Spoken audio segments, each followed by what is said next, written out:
Cinema of the mind. The VK interrupt, better known as visual kinesthetic interrupt, even better known as cinema of the mind.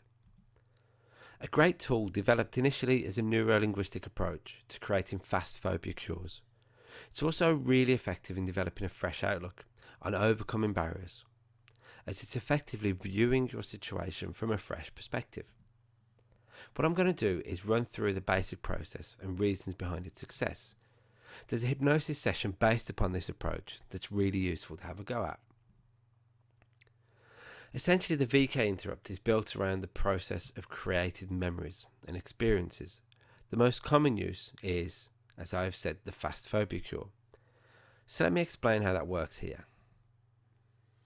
I do not know how capable you consider yourself to be as a learner, or how strong you consider your memory to be. Most people I know certainly wouldn't consider that they had a photographic memory. However, we do. Our memories are created from a range of experiences. Visual, what we see; auditory, what we hear; kinesthetic, what we feel, and so on. Neurologically, we remember every experience in our lives. Just think for a moment how much information that is. Even to a 1-year-old, let alone 10, 20, 30 years of life. We have filters that come into place that separate what is useful, essential, and useless, and it distributes accordingly.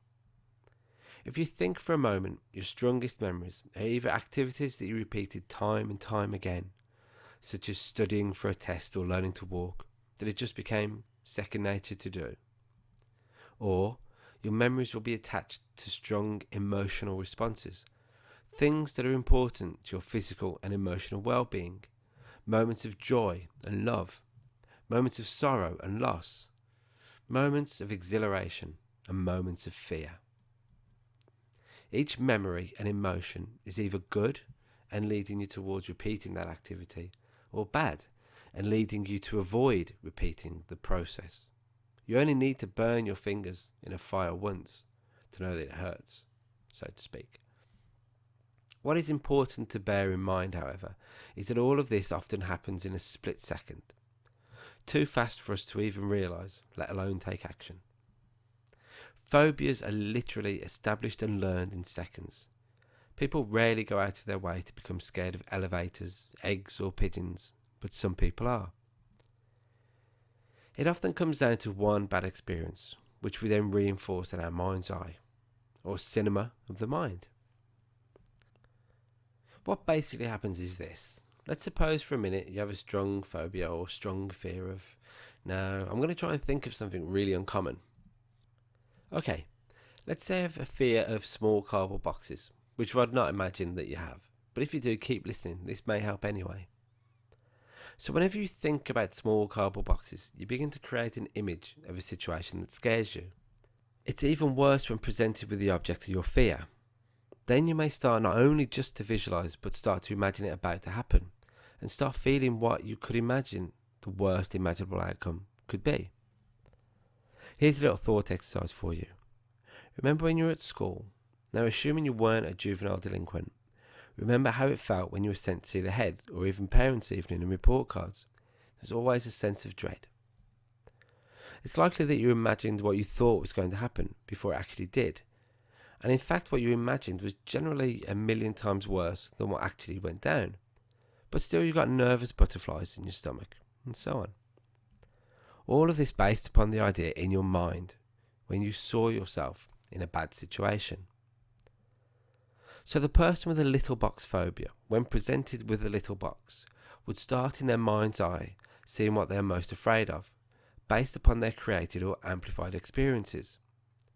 With an interrupt, there are multiple ways of dealing with this. I'll just share with you the most simple one. Let's go through something simple to begin with. Close your eyes just a moment and visualize yourself getting up, going to the fridge and getting a drink. Simple as that. Really an act that you may do multiple times a day. How does that feel? Chances are it doesn't feel like anything at all. You won't have feelings associated with it unless you're thirsty, which you may be now. Sorry about that. Now think this time about something that you're not happy with. A person, a situation, a place, even an activity. Don't dwell on it or anything, but do you notice the difference? There's a feeling attached there, isn't there? Now clear that away. Go back to the fridge, if you will. This time, think of something wonderful, a person, a place, an experience, and once again, you should notice the change, a better feeling, which is unique to you in that experience. What's important is that you remember that feeling, where it was and how it felt internally, and how it was better than something negative. All of that from just thinking about something neutral, negative, and then positive. The same can be completed when thinking about something you want to do, achieve, or overcome.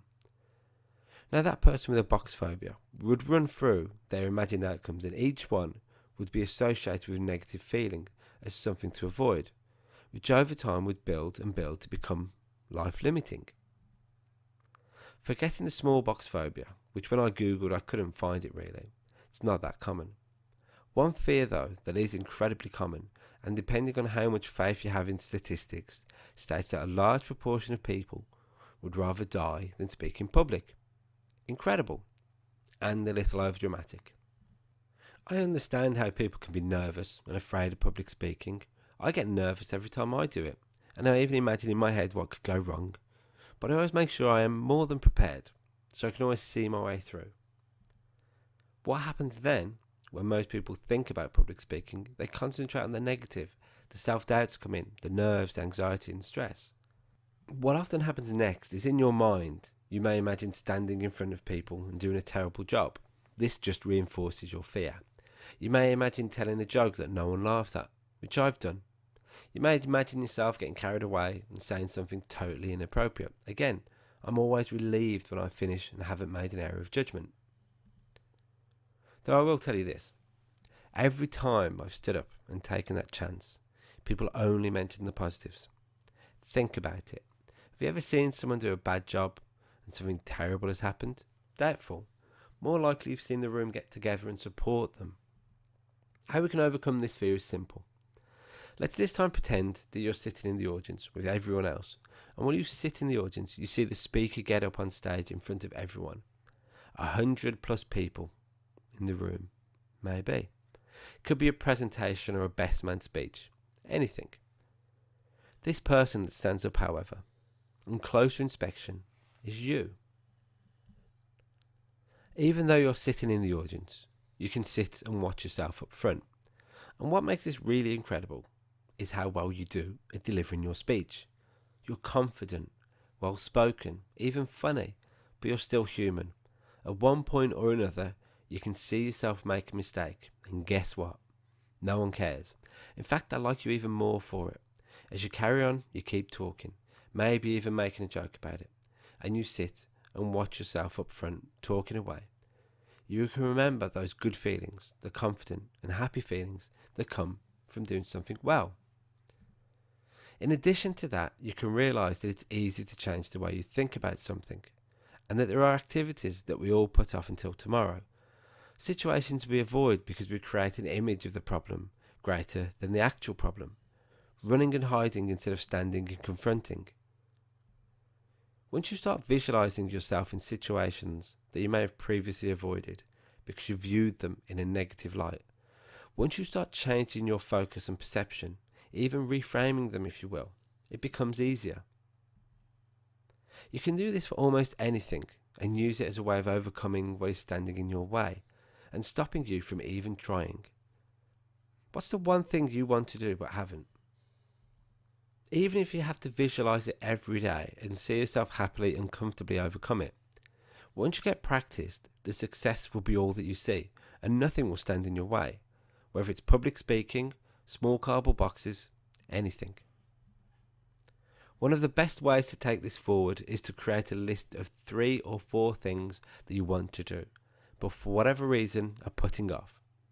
Now every day just spend 5 minutes for each thing you want to do, and just imagine yourself doing it, but from a distance. So it's just like watching a home video of yourself doing something good, something challenging, something brave. Each time you see yourself completing this activity, you will genuinely be another step closer to achieving that goal.